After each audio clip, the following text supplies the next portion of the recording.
Hey guys, welcome back to another video. So still, I am going to be doing my match preview for Sheffield United versus Fulham at Beautiful Downtown Bramall Lane.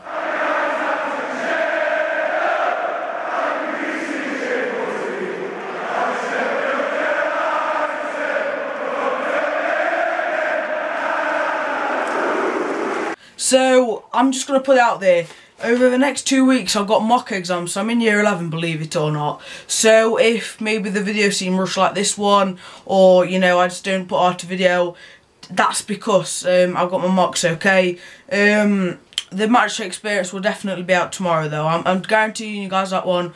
But for the other videos, you know, there's not a 100% chance. I will probably do them. So I've got a bit of, you know, an OCD. If I don't do a video, it's going to annoy me. So make sure to drop a like on it if you do want me to keep on uploading, because it's going to be tough. Like, I forgot to do my match review for the Burton game, in fact, because I've been revising a lot today and playing Battle Royale, so not really had much free time. So let's go for 7 likes on this video. 7 likes is a target. If you guys can reach it, that'd be awesome, and let me know that I still am needed. So, after being hyped up in the summer, you know, expected to finish in the top 2, by myself included, Fulham currently sitting 17th place after only getting 4 wins this season. So, they're on 20 points, sorry, 8 draws, 5 losses. You know, we've had no draws this season, so might be the first time that we'll get a draw this season. So we're on 12 wins and 5 losses and 36 points. Currently sitting second. So when you compare us, there's a 15 points difference. And on paper, they have a much better squad. You know, they have Floyd Aite, who was very good last season. But I feel like the one thing that they're missing is a Chris Martin inside. Because last season he was always that player that I guess put them together in the final third. You know, but now we played Aite up from. They just got pace. They've got no power, I guess you could say, and that's what they are missing. They did sign a striker, but it just hasn't been as good as they wanted him to, as far as I'm aware. I think his name's like Suarez or something. It probably is, and I'm not too sure, to be honest. I don't really sweat out my knowledge on Fulham, but yeah, their recent form, looking at it on Sky Sports News right now, I can't actually find it, one sec. So guys, they haven't won since the end of September, okay, where they won 2-1 away at QPR, in which we lost, but let's not remember that. So they went throughout the whole of October about to win. They started off this month with a loss against Wolves, which were 2-0. So last month we got 2 draws, 2 losses, but looking at this, their top scorer is a midfielder. Not great, to be honest. It's Johansson, and the second top scorer is Oliver Norwood.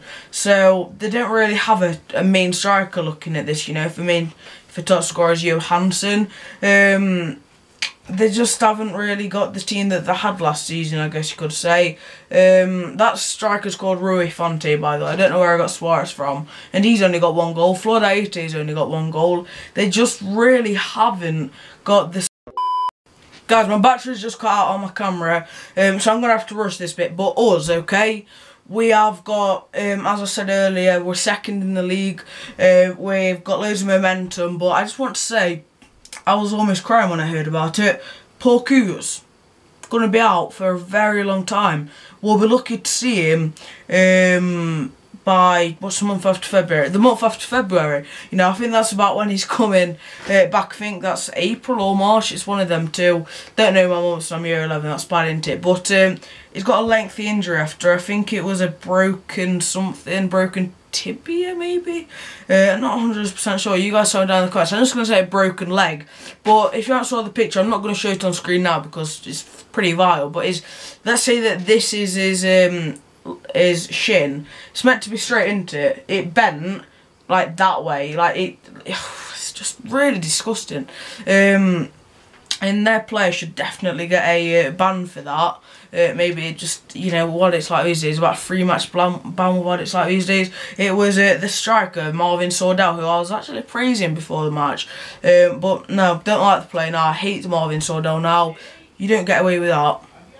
So, injury news, as far as I'm aware, it's Coutts, it's Evans, and it's also Freeman out injured. So, let's get straight into the lineup and see who I'm going with instead of Coutts. So, we saw that Wilder clearly does favour Blackman over Simon Moore because Blackman's come straight back into the lineup, so Blackman is who I'm going for as well. As you can see to my left on screen right now, it's just been very, very good. He is a championship keeper now, I'd say. League 2, he was way too good for it, but you know, these players, you know, some of them just aren't good enough for League 2, but some of them are too good. He's one of them that are too good, you know, one of these players that were in a Premier League youth academy. You know, you don't 100% know him until you've tried him in every league, and is in the championship now, showing how good he is. And if we go up, I hope that we can sign him for, you know, 2 or 3 million, I'd guess that. You know, not too much, but not too little in Chelsea's perspective. But is very, very good. In his last match before the Burton game, he obviously made that howler in which he got injured as well, but I feel like that was because of the injury, so don't be put off by that. It was an injury, and he's still a very good keeper. So in at right back, I'm going to guess that Baldock's not back, or Freeman obviously, so I'm going to go with Bash again. If Baldock's back, it'll be Baldock, but Bash is not 100% suited to that role in my opinion, but is the best alternative that we've got. I'd say that maybe we could try out Carruthers there, that could work out, but I feel like the safest option is probably Bash because he's already played it this season. He enjoys to make a darting run forward, which I really enjoy, but I feel like when he's got nobody on the right of him, and he is that player that's meant to be on the right, it just doesn't work as well for him. I'd love to see him take a long shot, to be honest, when he makes them runs, instead of just like passing it, because it doesn't often work when he passes it. He normally ends up losing the ball, but if he does take a shot one day and he scores a screamer with one of them runs, you'll be the first one to know it on this channel. But he's better at centre-back or centre-mid, you know, more central, but right wing-back he does play well. And then at centre-backs I've gone with O'Connell right and also Carter Vickers, and I'd drop right and put Basham in and put Baldock at right-back, obviously, if Baldock's back. But that back three, it just does work. And the good thing is as well, we've got Stearman back, so if Wilder wants to rotate a bit and play Stearman, we've always got the option there. Also got that player called Ben Hennigan. I don't think Wilder really wanted him, so we're going for a couple of others like that. Lenihan from Blackburn, and another one who I forgot, I think it was the McFadden at Burton. He went for him as well, but ended up having to get Ben Hennigan, who I don't think he rates, to be honest. I think he's signed him without really knowing 100% about him, just needs another centre-back. But let's move on from Hennigan. The back three is so good. You know, Jake Wright just sits there, I guess distributing the ball out to the wing-back centre-backs that we've got in Carter Vickers and O'Connell, and it just works a treat because O'Connell, he's a wing-back more than he is a centre-back, to be honest. He just bombs forward, and I'm betting you guys all of my brain cells that he will score a long shot this season, okay? I don't know who's going to be against or when, but I feel like O'Connell, the long shot goal is coming. He had one on target the other day against Hull. I feel like it's coming. And then Carter Vickers, he's already got his goal, obviously. Jake Wright hasn't got one this season, but yeah, the back three is just very good. And then in at left back we've got Ender Stevens. Somebody was wondering why I said he's been declining. He hasn't been declining in terms of quality. He's well, I guess his end product is quality, but in terms of all of his qualities other than the end product, he hasn't really been declining. But his crosses haven't been as good, and players haven't really been reaching out to get them like they were at the start of the season. I don't know if that's because, you know, we've sort of got it into our heads that we score a different way or whatever it is. But for some reason, Ender Stevens' crosses just haven't been working like they were at the start of the season, and I don't think he even got an assist in last month, you know. He might have got one, but I don't think he got many, if any. So Ender Stevens, just try and get some more crosses in me, and then you can get some more assists, because we all do love an assist for Ender.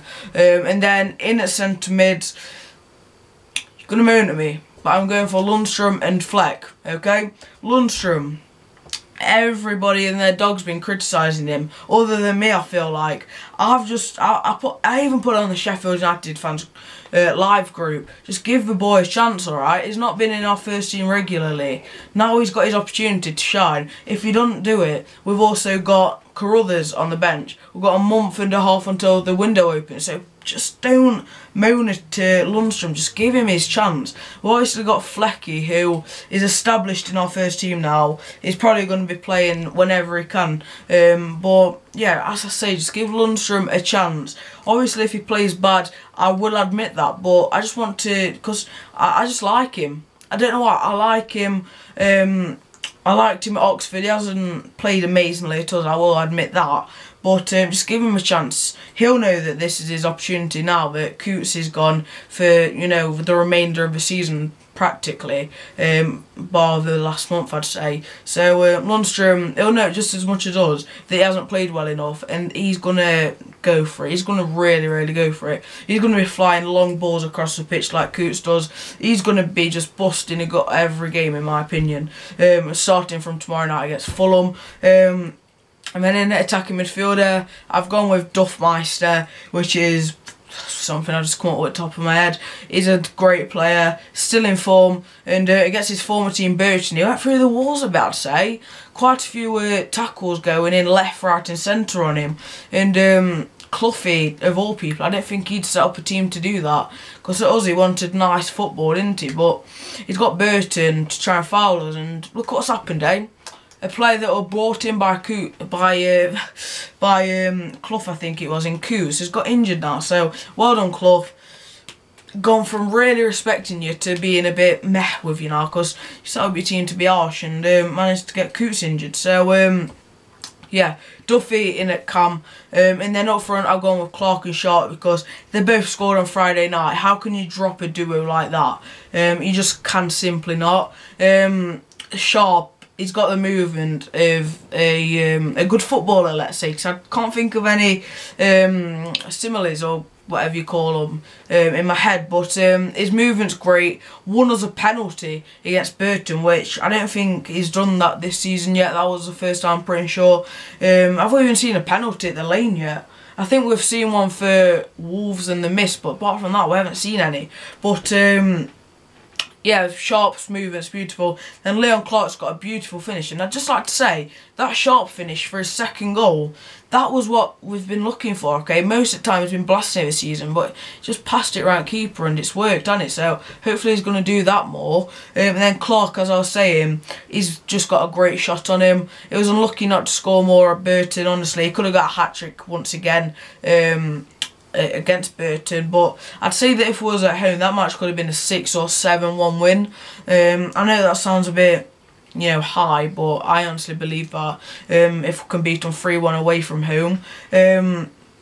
Yeah, Clark is quite fast, I'd say. He's quite fast. Instead of me just babbling on, let's just move on. So on the bench, super subs, I'm gonna go for Brooks.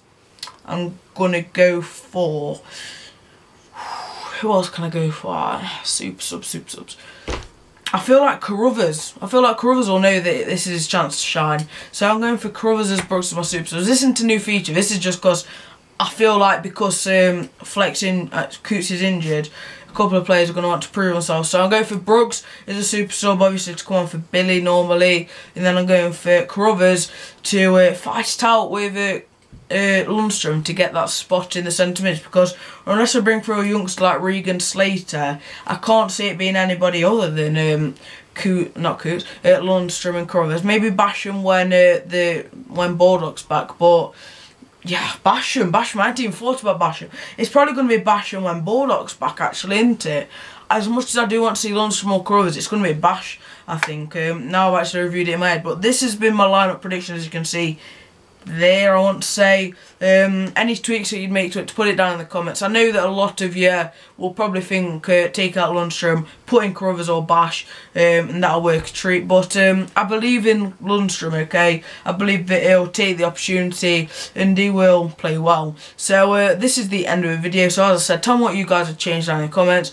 I am going to the match, so look forward to my match day experience, which it's normally out about an hour after kick-off. It's normally out at about 9:45 on these weekday nights, so make sure to be looking out for that between past and 10:45. So this is going to do this. So like, subscribe, enjoy the rest of the day, and come on, Fulham.